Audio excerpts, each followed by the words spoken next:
பாரதி ஐயா, அங்க வர்றது நம்ம கண்ணம்மா மாதிரி இல்ல? ஆமாங்க, நம்ம கண்ணம்மாவே தான். ஏன் தலையில முக்காடு போட்டிருக்குன்னு தெரியலையே. காலையில பள்ளிக்கூடத்துக்கு போகும்போது நல்லா தானே போச்சு. சீக்கிரம் வண்டி ஓட்டு.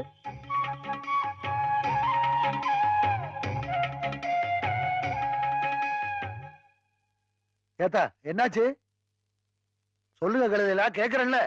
ஒண்ணும் இல்லப்பா, நம்ம கண்ணம்மா வயசுக்கு வந்துருச்சு, அதான் வீட்டுக்கு கூட்டு போறோம். அத்தி நல்ல காரியம் நடந்திருக்கு. ஏந்தாயே ஆம்பளைங்க மூஞ்ச பாக்கல இல்ல? இல்லப்பா, யாரும் பாக்கல. பாரதி ஐயா. வண்டி திருப்புடா. வா தாய். பாத்து யாராத்தா? ஏய் நிறுத்துடா. ஏறுங்க ஏறுங்க.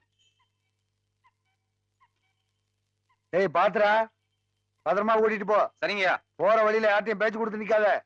நேரா வீட்டுக்கு கூட்டிட்டு போ. ஆத்தாட்ட சொல்லி மாமன் சொந்த சுருத்திகள் சொல்லி அனுப்பி சொல்லு. போ போ. சரிங்கய்யா. பார்த்து குடிய போட்டுக்கத்தா.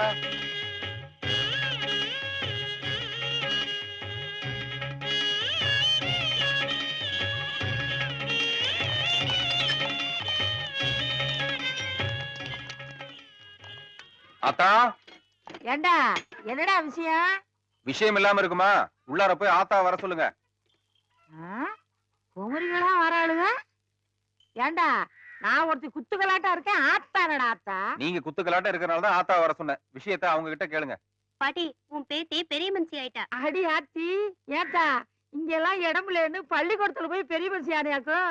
ஆத்தா ஆம்பளைங்க யார் மூஞ்சியும் பாத்துருலையே. என்ன இப்படி கேக்குறீங்க? பார்த்ததா என்னவா?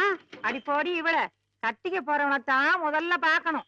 அதுக்குத்தான் சடங்கு சுத்த முடியற வரைக்கும் ஆம்பளை மூஞ்சி பாக்காம வச்சிருந்து தாய் மாமனா பாக்க சொல்லுவாங்க. ஏன்னா பர்சம் போட போறது அவன் தானே. இதெல்லாம் இந்த காலத்து சிரிக்க என்ன சரியா போகுது?